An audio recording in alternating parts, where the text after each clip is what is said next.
स्वागत है आपका खोजी खजाना टाइम्स न्यूज में। आइए देखते हैं खबरें विस्तार से।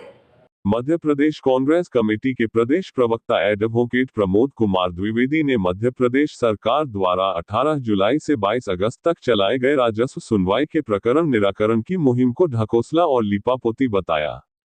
द्विवेदी ने सवाल उठाया, नकली रजिस्ट्री या बिना आधार पर किए गए नामांतरण निरस्त क्यों नहीं किए जा रहे, इन पर सुनवाई क्यों नहीं हो रही। इंदौर कांग्रेस कमेटी के प्रदेश प्रवक्ता और अधिवक्ता प्रमोद द्विवेदी ने प्रेस कॉन्फ्रेंस कर मध्य प्रदेश सरकार पर लगाए गंभीर आरोप। कहा कि 2003 से सैकड़ों मामले ऐसे हैं जो कि अवैध ढंग से नामांतरण किए गए और मूल स्वामी उसके परिजन भी परेशान है, परंतु नामांतरण निरस्त नहीं हो रहे। दोषी तहसीलदार और नायब तहसीलदार पटवारी को सजा क्यों नहीं हो पा रही है। वही सीलिंग भूमि कानून 2000 में समाप्त तो सही स्थिति स्पष्ट क्यों नहीं हो पा रही है। खसरे में त्रुटि है तो अधिकारी स्वतः संज्ञान में लेकर सुधार क्यों नहीं कर पा रहे हैं। प्रमोद द्विवेदी ने सवाल उठाते हुए कहा कि नामांतरण हो चुका तो अमल दर्ज क्यों नहीं हो पा रहे हैं और अमल दर्ज न करने पर कितने अधिकारियों को दंडित किया गया है। वही सरकारी भूमि निजी नामों पर है तो खुलासा करे सरकार, दोषी अधिकारियों को चिन्हित करे। विस्तृत जानकारी देते हुए अधिवक्ता प्रमोद द्विवेदी ने क्या कहा, सुनाते हैं। राजस्व निराकरण मेरा स्पष्ट आरोप है कि राजस्व निराकरण आखिर में लंबित क्यों गए और लंबित रहे तो दोषी अधिकारियों को आप दंडित क्यों नहीं कर रहे हैं। हजारों नामांतरण अवैध ढंग से हुए, फर्जी रजिस्ट्रियों के माध्यम से भी नामांतरण हो गए। नामांतरण होने के बाद जब खसरे में खरीदार का नाम दर्ज किया जाता है तो अमल दर्ज कहते हैं उसको, वो भी आपने लंबित रखा है। खसरे में त्रुटि है तो आपके अधिकारियों का दोष है। इन सारी चीज़ों को लेकर के रोज प्रतिक्रिया दी जा रही है कि हमने इतने निराकरण कर दिए, हमने इतने निराकरण कर दिए। तो लंबित क्यों थे, और अगर लंबित हैं तो आज क्यों नहीं समीक्षा हो रही है कि साइबर तहसील का जो झुंझुना आपने थमाया कि उसमें आपने रजिस्ट्री कराई और रजिस्ट्री से ही नामांतरण के लिए आवेदन तो चला जाता है और भोपाल से होकर के आता है और इंदौर का तहसीलदार उसको नामांतरण करता है, वो भी 80% नहीं हो रहे। अब सबसे बड़ा आरोप तो मेरा यह है कि पंचायत राज अधिनियम में सीधे सीधे ग्राम पंचायत को अधिकार है कि वो अविवादित नामांतरण किसान का पंचायत में ही कर दे।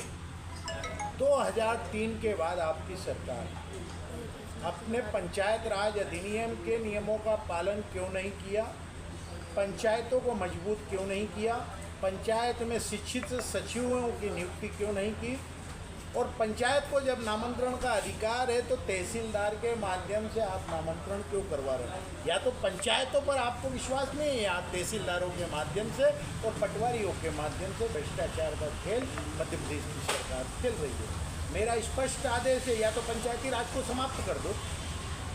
आप कह दो कि पंचायत राज की कल्पना समाप्त, पंचायत राज समाप्त, पंचायत को दिए गए अधिकार समाप्त, और ये अधिकार सारे के सारे तहसीलदारों को दिए जाते हैं। लोकायुक्त में पकड़ाता पटवारी है, जबकि पटवारी का काम नामांतरण करने का नहीं है, तहसीलदार का है। तो आप जिम्मेदार अधिकारी तक क्यों नहीं पहुंच रहे हैं। कुल मिलाकर के राजस्व पखवाड़ा कागजी खाना पूर्ति है। और मैं कांग्रेस की ओर से स्पष्ट आरोप लगा रहा हूं कि मोहन यादव की सरकार ये बताए कि जब सुप्रीम कोर्ट ये स्पष्ट कह चुका है कि ग्राम न्यायालय की स्थापना की जाए, पंचायत राज का कानून स्थापित है, राजीव गांधी की सरकार लेके आई थी। मध्य प्रदेश में दिग्विजय सिंह जी के समय ये लागू हुआ था। पंचायतों के चुनाव हो रहे हैं, पंचायतों के चुनाव बंद कर दें, ग्राम पंचायतों को समाप्त कर दें और सारे के सारे जो ढोंग और पाखंड का खेल है, हर हफ्ते नहीं हर दिन ये पखवाड़ा मनाए। क्या गड़बड़ियाँ हुई होंगी, कितने क्या कोई राशि आप सुरक्षित बता सकते हो क्या कि इसमें इतना हुआ है। एक देना काफ़ी है। न्याय नगर पर्याप्त, थोड़ा स्पष्ट करते। न्याय नगर में एक संस्था ने ज़मीन बेची, संस्था की ज़मीन पर उस संस्था दूसरे क्रेता का कब्जा क्यों नहीं रहा और तीसरे आदमियों ने बेचा तो 250 के अंतर्गत जब आवेदन विक्रेता ने दिया तो ज़मीन तहसीलदारों ने खाली क्यों नहीं करे, कलेक्टर ने खाली क्यों नहीं करे। आज इतने मकान उजड़े, उस समय 1 या 2 मकान उजड़ते। नागरिक के रूप में, क्योंकि मैंने नाला टेपिंग, जल, गंदा जल और संपत्ति कर और नामांतरण और अवैध कॉलोनियों के मुद्दे उठाए थे, साथ ही साथ सरकारी बोरिंगों का मामला भी उठाया। महापौर ने बैठक में स्वीकार किया कि सरकारी बोरिंगों का ऑडिट होगा।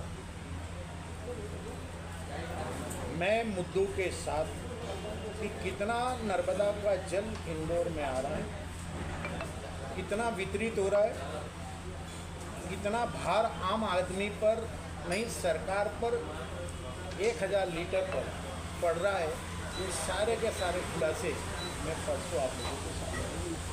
अभी आप कांग्रेस क्या इसको लेकर मैदान में कांग्रेस में नेता प्रतिपक्ष पार्षद बनती है, उनके सचेतक हैं, अधिकृत हैं इस मामले में। मैं नीतिगत मामलों में बोलने के लिए पार्टी के भीतर के मामलों में चर्चा करने के सूचित